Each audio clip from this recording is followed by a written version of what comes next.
I prefer to characterize my position as pro-abortion, not pro-choice. Okay. Very honest. Thank you. Okay. Very honest. Thank you. That's a Okay. clarification. Thank you. Got it. Oh, how I miss the days of hearing-based destiny. And that's exactly why I pulled this video up again. This is one of the funniest debates I've ever seen. It's a rare but very satisfying moment where I get to side with our favorite blue-haired black woman.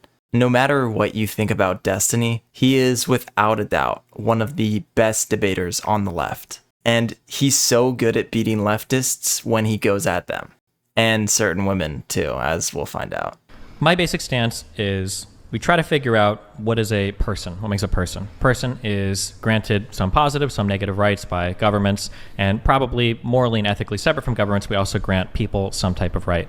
I don't believe that a person is a collection of cells. I don't believe that a person is just a body with a brain. I think that very specifically when we speak about a person, we speak about something that has the capacity to deploy a conscious experience, because that tends to be the thing that we're usually talking about when we're figuring out if somebody's alive or dead, or whether or not somebody ought to be protected. When we say a person, when we say who is suffering, we don't say what is suffering. We're not talking about a body. We're not talking about a heartbeat. We're talking about a person having an experience. Here's what most people miss about abortion debates. They throw the insane and rational leftists into one basket, even though their arguments are totally different. Some leftists are okay with killing babies months into pregnancy, making it all about the mother's bodily autonomy. And that's a whole different topic. But that view is far weaker than the one based on personhood. The real issue isn't, is it okay to kill kids? The real issue is, what is a child? The subject of the debate is, when does a fetus become a person? Okay, child is another word for person. So when you say, Okay, that's do what I you was trying think to it's clarify. Hold on. okay? Let- When you let- say, please let do you think Destiny it's finish. okay to kill a child? Obviously, the answer is no. I don't think it's okay to kill a child. But that's not the What do you conversation call we're it having. The before it's a conversation we're child? having Please, is, just let them when is finish. something considered a child? So that's why I'm obviously going to push when you say, you're saying we should kill children What do at you call 2 it? weeks old. I think that all humans have human rights. right. By nature of being a human, you are a member of the human family. And so any member of the human family, and this is actually the preamble of the Declaration on Universal Human Rights by the United Nations. So for those that think they have any authority, I don't know if you do, Destiny, they say that all members of the human family deserve to be protected and treated by the law as persons. And so if you're a member of the human family, you have human rights. And we know when you become a member of the human family, it's at the moment of fertilization. It's very clear. A single cell embryo comes into existence. And so I believe human rights for all humans. And I also want to build a society of love and justice. And the way to do that is to treat people equally under the law and to protect the most vulnerable, especially children. Lila's already missed the point. Spoiler, she never stops missing it. And that's because when she says life, what she really means is personhood. This is why she says all people ought to be treated equally under the law. But Destiny doesn't even disagree with her on that. He also believes in law and order and punishing homicide. But she doesn't get the basic gap between life and personhood. You fundamentally have a right not to be killed. Abortion is an active killing. It's an active dismemberment. It's actually a violent ending for another human being. So morally, that act of abortion is much different than someone who maybe is brain dead, or we're not sure their brain activity that's been in a hospital for 3 months. That's a much different position to take because you're not actively killing that person. You may say, we have to withdraw life support for this reason, or the doctor may say, we have this reason to believe this person is brain dead. But here's the problem. The term killing is doing way too much work. We don't think all killing is murder, and we don't all think biological life is equal. So before Kristen can condemn abortion, she has to tell us what kind of being the fetus is and what gives it rights. If her answer is only it's human and alive, that's not clear enough. Because every real abortion debate is about when human life becomes a person. And Destiny is the only one here who gets that. Just to be very clear, to give you an idea of like what I'm trying to establish right now, when I have conversations with people that are pro-life, there's a lot of dancing between words that I think deserve distinct definitions. Human, I think, is distinctly different from person. I think it's distinctly different from life. I think it's distinctly different from child. But all of these things, when we're talking pro-life, tend to just get thrown together. Like, oh, well, we should defend all human people and children are worthy of life. And a lot of these statements are almost begging the question. Obviously, anything that you would consider a child deserves rights to life, right? But that's what's Pro-lifers believe. Let's talk about personhood. This word is basically the same as what people mean in normal speech when they say life. When people say they care about human life, they aren't talking about the mere joined parts of a human body. Arms, legs, a face, cells reproducing. They're talking about people. They're talking about jokes, laughter, smiles at family get-togethers, crying at a sad movie. They're giving that word a human meaning because what they really value isn't the biological human tissue, it's a living mind. That's what matters. I do have a question about consciousness, because my understanding is that's your big line, that if there's suddenly consciousness, then they are a person. They're not just a human, but they're also a person. And first, to clarify, you think it's okay for some humans to be the victims of homicide? You think it's okay to commit homicide against a human, just not a person? I mean, I would take issue with homicide because that's a really loaded term, but I would say that you can end the life of human beings that no longer have the capacity to deploy consciousness. Mere human life by itself isn't what's special. There are human bodies that are biologically alive, but where nothing is going on in the brain. That's why the gap between aware and non-aware matters so much. You can't love a body with no mind in the same way you love a person, because there's nobody there to take it in, process it, or give anything back. There's no one there. So when we debate abortion, the question can't only be whether something is biologically human or alive. The question is whether there is a person there yet. So let me address the very first thing, because you keep trying to draw like there's some like thing here that you've caught me on. The idea that I can't give you a concrete time between 20 to 24 weeks. Okay? Yeah. I hate to be the guy that does this in a debate, but there's something called a continuum fallacy or a nirvana fallacy. The idea that just because I can't point exactly at when something begins, that I have to say that all of it is the same, or I can't point to that thing existing at all. I can't tell you when individual pieces of sand are stacked up and eventually become a pile of sand. I can't give you the exact numbers of sand that I can see for that to be, but there is a difference between an individual piece of sand and a pile of sand. It's a false equivalency, Destiny. Hold on.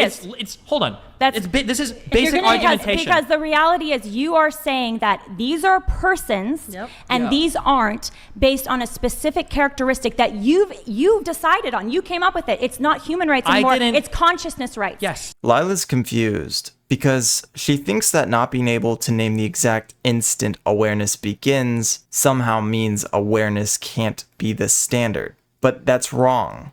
Plenty of real categories have blurry edges without being fake categories. Destiny was right with his analogy. A pile of sand is a great example. You may not know the exact grain where it becomes a pile, but that doesn't mean there is no real difference between one grain and a heap of sand. Plenty of categories have blurry in-between stages. Bald versus not bald, a child versus an adult, and when the color red fades into the color orange. Only because you can't always name the exact cutoff doesn't mean there is no real difference between the clear cases.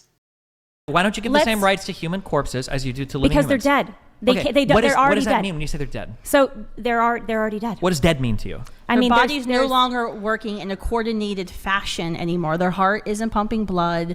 Their brain is not. If I put a person on a table and I can keep them alive with machines indefinitely, but they're never going to wake up, is that a human life that should be defended? There is a difference between withholding extraordinary Just to be clear, care. I'm about to ask that same question after you, whatever you're about to say, because you're not answering my question. This is important because it's a bit of obfuscation the direction you're going here, because absolutely there's not. a difference. What Destiny's exposing here is that these pro-lifers don't actually know what they mean by life or death. They're equivocating. In one sense, when they talk about life, they mean what normal people mean. Persons, aware beings, people with experiences, bonds, thoughts, feelings. But when that meaning stops helping them, they suddenly swap over to this biological meaning, where life only means cells reproducing, organs working, or a body running in some coordinated way. Those aren't the same thing. They're borrowing the emotional weight of the first meaning and sneaking it into the second. I would to you originally about- ask you this question again, and I'm going to ask you the question again because nothing that you said addressed it. And my question was, and I'm going to repeat it, a person that is in a coma that will never wake up, should that person be indefinitely kept alive on life machines?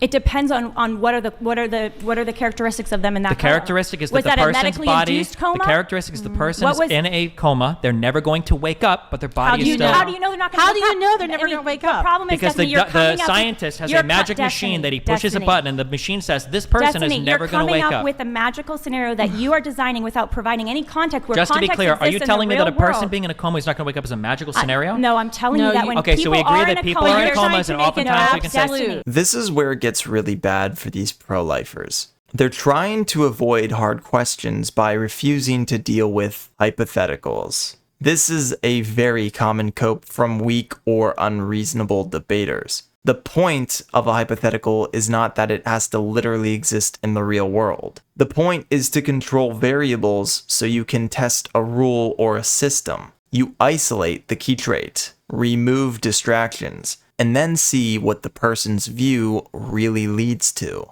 People do this all the time. You can ask somebody, what would you do if you were the king of the United States? Is that a realistic setup? No, of course not. But that's not the point.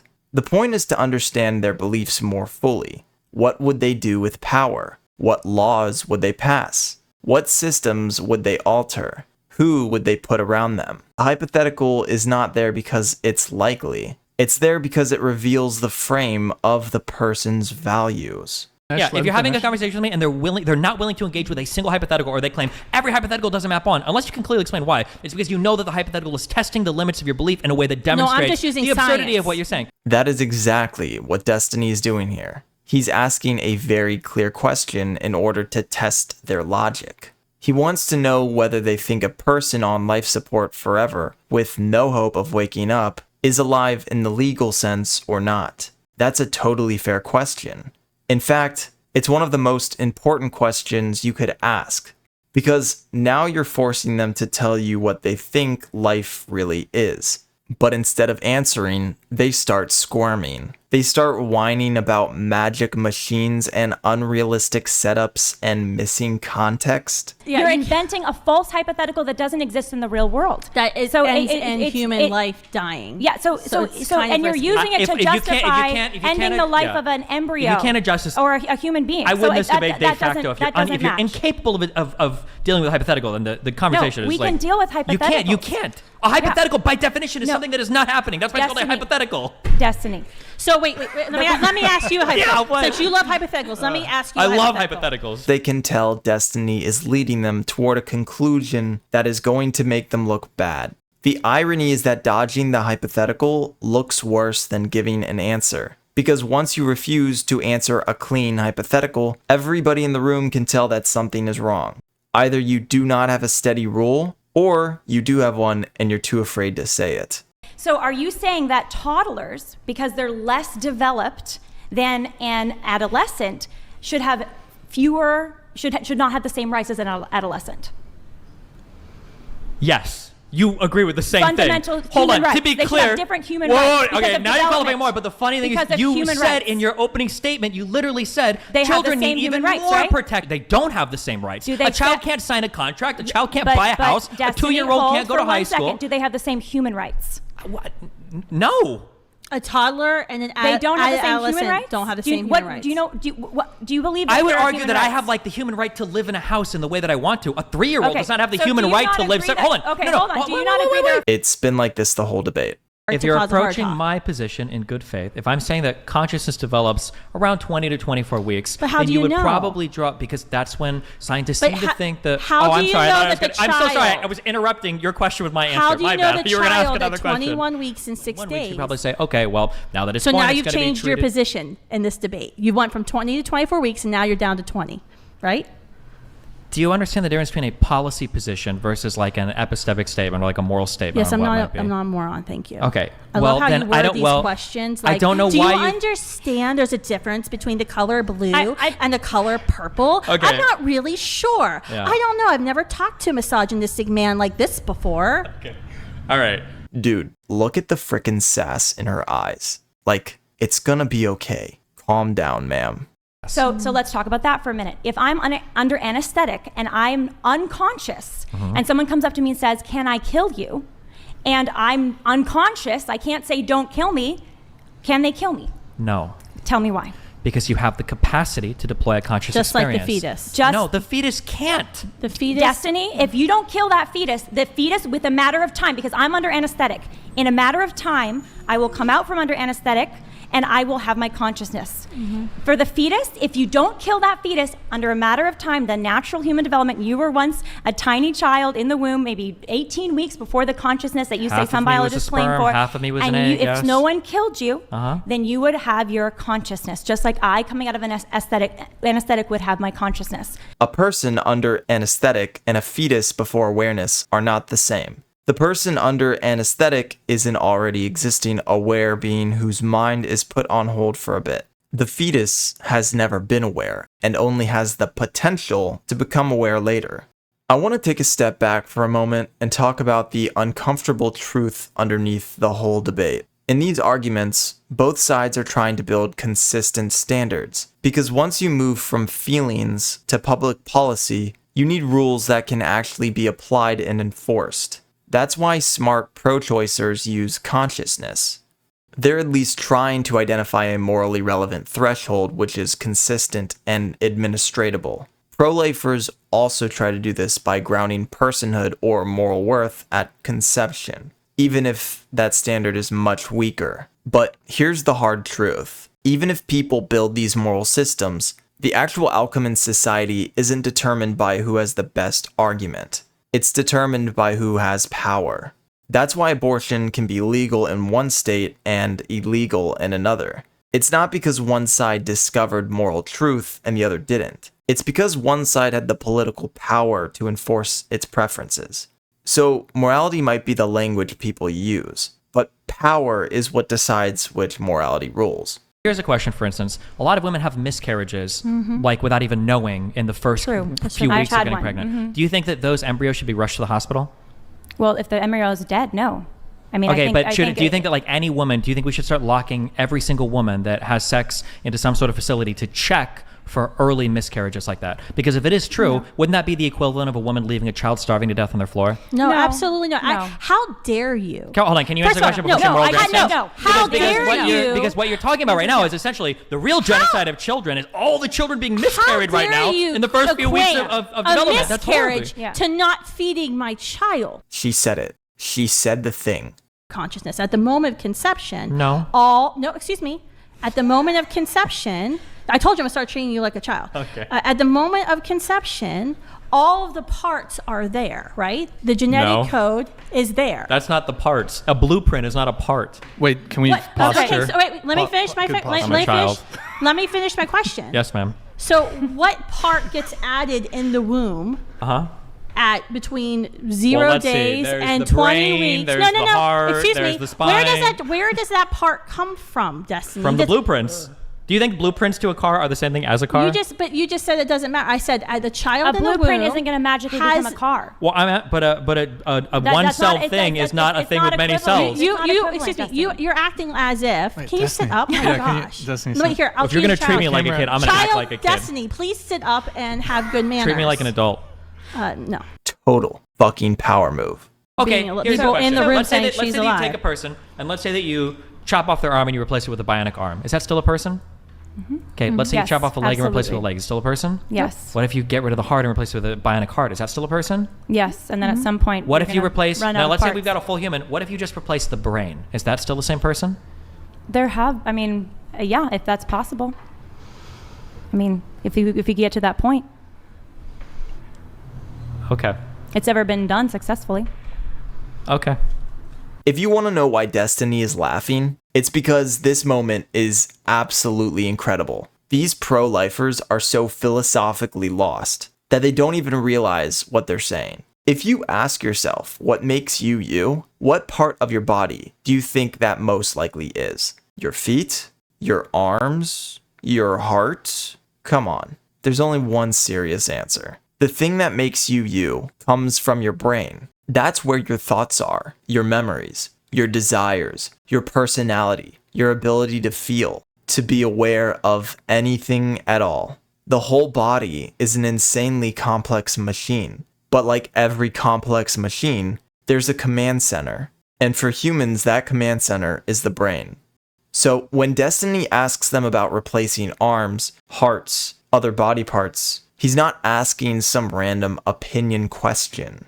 He's pushing them on personal identity. You can lose your arm and still be you. You can replace your heart and still be you. But when you get to the brain, you're now talking about the very thing tied to consciousness, identity, memory, personhood. Don't necessarily steel man, but what is the best argument you come up against from the pro-life side? As someone who's pro-choice. The emotional ones, when they bring out the tools and they're like, this is what it's like to kill a baby in the womb. Or Because just saying child. Obviously, the issue is that all pro-lifers are fucking unhinged lunatics, and the only way they can ever win any argument is with charts and graphs of this is what a fetus looks like when you're science and cutting it logic. apart and terminating Showing it. people and what when you're actually vacuuming happens. it out, and the baby cries. You can hear the baby go, woo! As it's getting sucked into the vacuum. Those are the best arguments. They're so good, and they're so hard to argue against. Based.